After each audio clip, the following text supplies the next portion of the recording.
What's up, guys? Back again by popular demand. Reading chapter 13 this time. All too soon, Stanley was back out on the lake, sticking his shovel into the dirt. X-ray was right. The third hole was the hardest. So was the fourth hole, and the fifth hole, and the sixth, and the... He dug his hole into the dirt. After a while, he'd lost track of the day of the week, and how many holes he dug.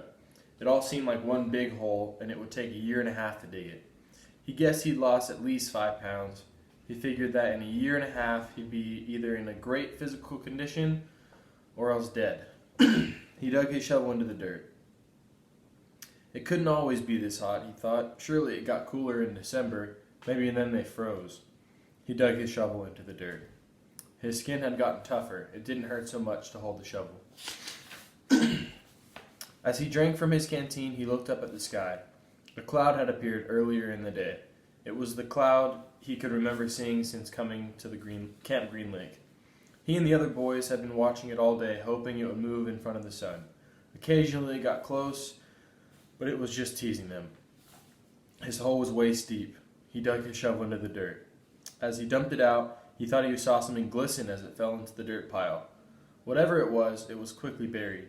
Stanley stared at the pile a moment, unsure if he'd seen it. Even if it was something, what good would it do him? He promised to give anything he found to X-ray. It didn't seem worth the effort to climb out of his hole and check it out. He glanced up at the cloud, which was close enough to the sun that he had to squint at it. He dug his shovel back into the earth, scooped out some more dirt, and lifted it over his dirt pile. But instead of dumping it there, he tossed it off to the side. His curiosity had gotten the better of him. He climbed up out of his hole and sifted his fingers through the pile. He felt something hard and metallic. He pulled it out. It was a gold tube, about as long as wide as a second finger on his right hand. The tube was open at one end and closed at the other. He used a few drops of his precious water to clean it. There seemed to be some kind of design on the flat, closed end. He poured a few more drops of water on it and rubbed it on the inside of his pant pocket. He looked again at the design engraved onto the flat bottom of the tube. He could see an outline of a heart with the letters KB etched inside of it. He tried to figure out some way that he wouldn't have to give it to X-ray. He could just keep it, but then that wouldn't do him any good. He wanted a day off. He looked at a large piles of dirt near where X-ray was digging.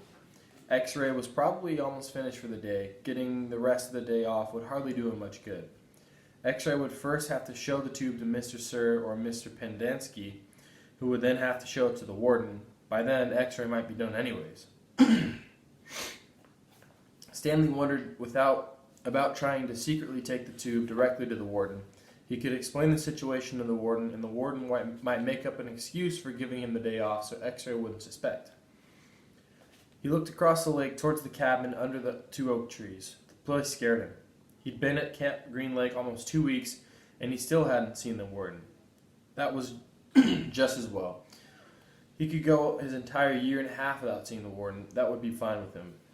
Besides, he didn't know if the warden would find the tube interesting. He looked at it again. It looked familiar.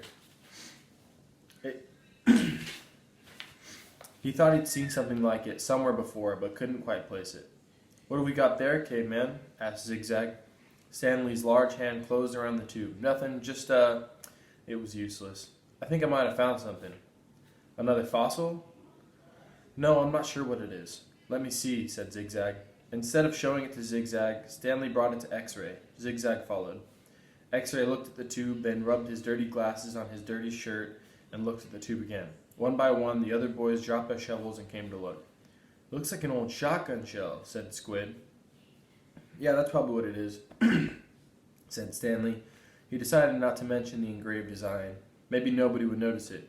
He doubted X-ray could see it. "No, it's too long and thin to be a shotgun shell," said Magnet. "It's probably just a piece of junk," said Stanley. "Well, I'll show it to Mom," said X-ray. "See what he thinks. Who knows? Maybe I'll get the day off." "Your hole's almost finished," said Stanley. "Yeah, so?" Stanley raised and lowered his shoulders.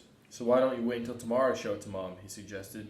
"You could pretend you found it first thing in the morning, then you could get the whole day off instead of just an hour or so this afternoon." X-Ray smiled. Good thinking, caveman. He dropped the tube into his large pocket on the right leg of his dirty orange pants. Stanley returned to his hole. When the water truck came, Stanley started to take his place at the end of the line, but X-Ray told him to get behind Magnet in front of Zero. Stanley moved up one place in line.